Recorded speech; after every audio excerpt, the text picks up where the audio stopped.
Okay, so let's move on to this army thing. Do we maintain a standing army? We certainly don't know what the conditions are going to be with regard to other countries maybe wanting to prey on the U.S. or whatever, because they are still imperialistic, or vice versa. And if we don't have a standing army, how weak are we? Well, let's actually think about that and sort of maybe be able to rest a little bit.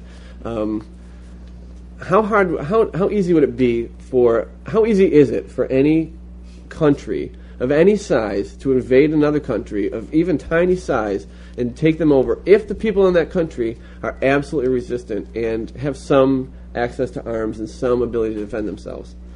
How costly is it to even the biggest country? I mean, let's look at Vietnam.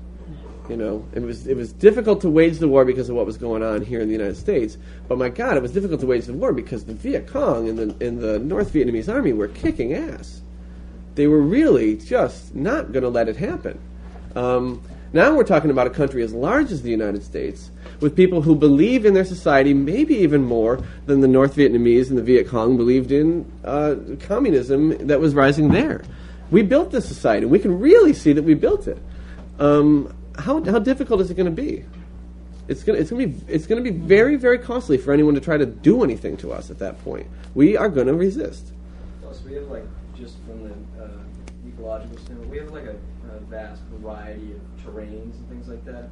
So if you wanted to try to attack this country, if you look at Vietnam, it was difficult for the U.S. to try to fight Vietnam because of that environment. We have so many different environments, and if you look from a military standpoint, look at it, it's incredibly difficult to come in and move into kind of like a foreign landscape and try to attack the people if they know the land well. So we have diversity here too that makes it difficult. Just to feed into your point. Right.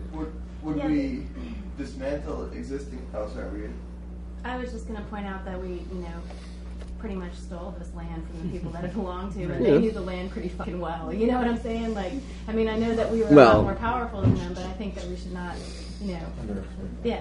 I guess my question was, should we dismantle existing military infrastructure, or kind of try to keep it alive until we figured out that we weren't? Well, I think I think that I don't mean structures, but I mean it would. You're talking actual weapons. I'm saying right now the U.S. You don't have to burn all the weapons, and right now if you're talking about the access to arms, the Viet Cong had a lot of access to arms, and right now everything the U.S. military right now is accessible by populist forces. That's a lot. You have a lot of stuff. There's a gun in every house already. We don't even need the military stuff, right? I mean, we've got the most heavily armed society in the world. I mean, again, this is we're trying to make the jump to that future spot. I mean, that's part of getting to that spot. Part of getting to where we're going to be the ones making those decisions. A big part of that is going to be taking away the power from the folks that have it, and the military being a big part of that. Yeah. And I mean, and that's where I see the biggest change worldwide is the moment that the U.S. comes out and says, all right, we are going to start disarming. That's when the rest of the world is going to follow that. I mean, that's the main reason why no one else will do it, is because we'll kick the shit out of anybody, whether they have guns or not. And, until we start saying, all right, we're not going to do it, we're not going to attack you, we're not going to intervene, then there's no reason for everybody else to continue trying to keep up with us. Right. But then maybe if a situation like that arose where we started to disarm it, wouldn't the military be hostile to it? The military themselves, because in Latin America, all the militaries have, they start getting a mind of their own, and they're separate from, the president and all that. Okay. It's because they're going to lose their jobs, though. The idea is that they would be included in this system. They could still be military people and still have a position and have time with their families now instead of going. All right. I wish we had time to. No, it's okay. I wish we had time to go into this more because I have some opinions on it, and there's some really interesting stuff. And no, we're moving on to something very similar though, which you might be able to comment on. Got to get through this though. Just another topic around having an army. Okay, how would we decide, and who would control the army? How would we decide interventions or other sorts of situations of defense, national defense? How would we decide to go to war? Let's keep. And why is this even interesting? Because we have this decision-making principle that says those most affected have the most say. Well, who's most affected by us going to war? The people we're attacking. Well, the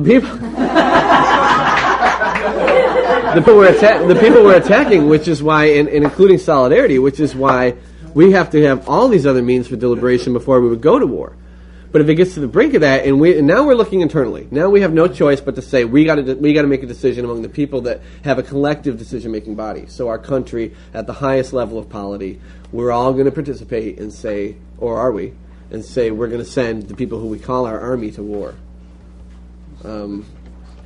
It's interesting. Now, I hope that you all get a chance to hang out with Steve Shalom while he's here, because he has some amazing arguments against the United States military ever intervening militarily in conflicts around the world. The arguments are, I think, irrefutable. I think they're absolutely amazing. And he's talking about the United States now.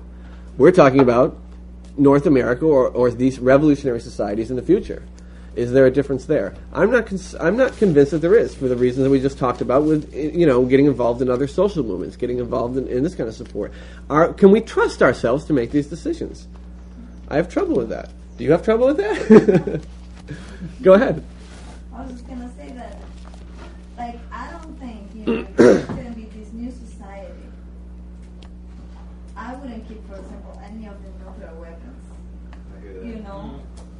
Because otherwise you just put in new leaders with the weapons. You're putting new kids with the old toys. Lots of kids controlling what a couple kids controlled before.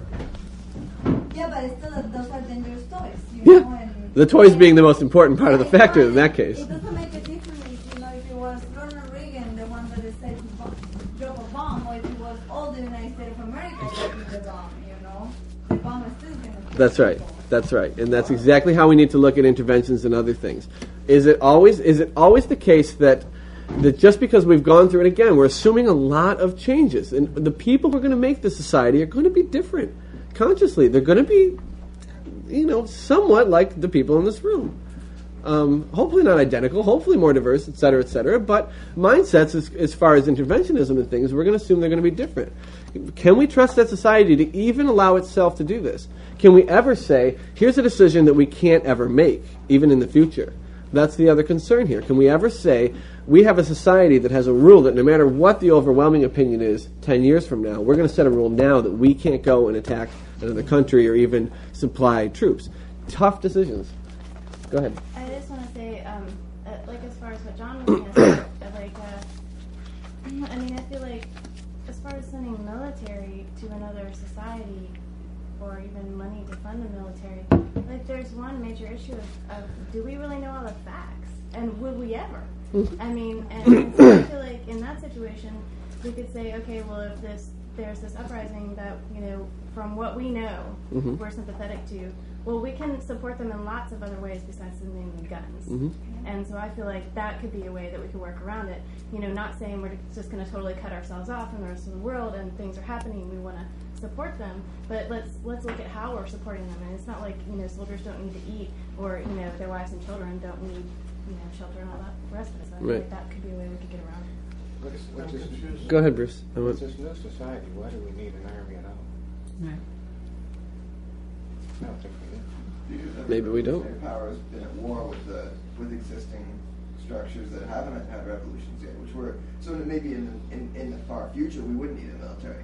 But the reality of it is we're going to need something to defend ourselves from people who don't want it to succeed, right? I don't know. I'm not sure that. You know that the U.S. having a revolution, and we tried to have a revolution, and you guys didn't have, let us. Now Nicaraguans are going to come and decide we're going to blow up buses to, and kill people to show you how it feels. You need to protect yourself from people attacking you. But I don't think you need to go attacking some people, But if somebody comes, Then you do a Gandhian type of idea where everybody's military.